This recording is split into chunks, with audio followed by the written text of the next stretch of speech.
Muita gente já deve ter se perguntado como é que pode aquela pílula para dor de cabeça saber exatamente onde tem que ir, né? Como é que ela acha o lugar certo num corpo com trilhões de células? Parece até mágica, mas olha, a ciência tem uma resposta incrível para isso. E é hoje que a gente vai desvendar esse segredo. Essa é a grande questão, não é mesmo? E a resposta não tem nada de mágica. Na verdade, é tudo uma questão de uma espécie de linguagem secreta que as nossas células usam para se comunicar. E o mais impressionante é que os medicamentos, de alguma forma, aprenderam a falar essa língua. E essa linguagem toda se resume a uma ideia bem simples, mas que é muito poderosa: a da chave e da fechadura. Essa analogia, gente, é a base de quase toda a farmacologia moderna e vai ser o nosso guia nessa história. Funciona mais ou menos assim. Imagina que as nossas células estão cheias de fechaduras. Elas são como portões de comunicação. O remédio, por sua vez, é a chave, feita sob medida para se encaixar numa fechadura específica. E aí, quando ela gira, ela pode tanto abrir uma porta quanto trancar de vez. Ok, então, vamos começar pelas fechaduras do nosso corpo. Na biologia, elas têm um nome oficial, um nome mais técnico, são os receptores. Um receptor, na maioria das vezes, é uma proteína bem grande que fica ali na célula, só esperando uma mensagem química. Pensa nele como se fosse uma campainha. Quando a chave certa, que é a molécula do remédio, aperta essa campainha, aí sim uma série de coisas começa a acontecer lá dentro. É o começo de tudo. E aqui vem a parte que eu acho genial. O nosso corpo já tem as suas próprias chaves naturais, sabe? Tipo hormônios, neurotransmissores. O que os remédios fazem, na verdade, é imitar ou bloquear a ação dessas chaves que já existem. Eles basicamente hackeiam um sistema de comunicação que já está lá, funcionando, para consertar alguma coisa que saiu do eixo. Essa é uma ótima pergunta, porque, olha, a localização da fechadura define muita coisa sobre como ela funciona. Elas não estão todas jogadas no mesmo lugar, não. Basicamente, a gente pode pensar em três tipos principais de fechaduras. Na superfície da célula, do lado de fora, a gente tem os mensageiros, que recebem o sinal e mandam o recado para dentro, e os portões, que abrem e fecham para controlar o que entra e sai. E mais lá no fundo, tem os receptores nucleares, que ficam lá dentro do centro de comando da célula e podem até mudar a forma como nossos genes funcionam para alterar a produção de alguma coisa. Certo, já conhecemos as fechaduras. Agora vamos falar das chaves, ou seja, dos remédios. E é aqui que a coisa fica ainda mais interessante, porque nem toda chave foi feita para abrir a porta. E aqui está a grande sacada. Existem chaves que entram na fechadura e giram, ou seja, ligam o mecanismo.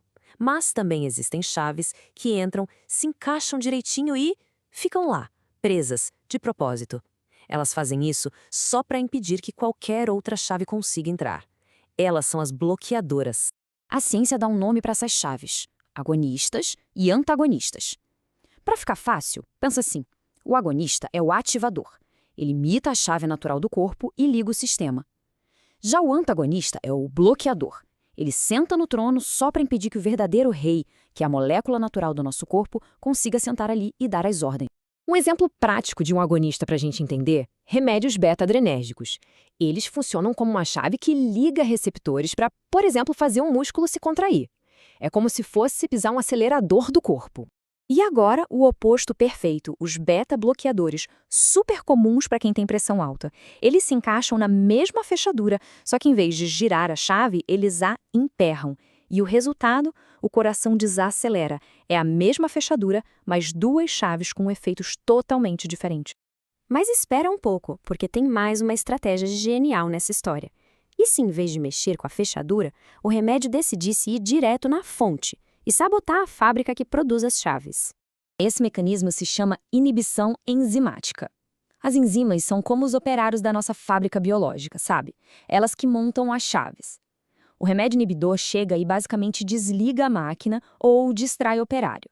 Com a linha de produção parada, a chave que estava causando o problema simplesmente para de ser fabricada. Um exemplo fantástico disso são os inibidores da ECA. Eles bloqueiam uma enzima específica que produz uma substância que faz nossos vasos sanguíneos se contraírem.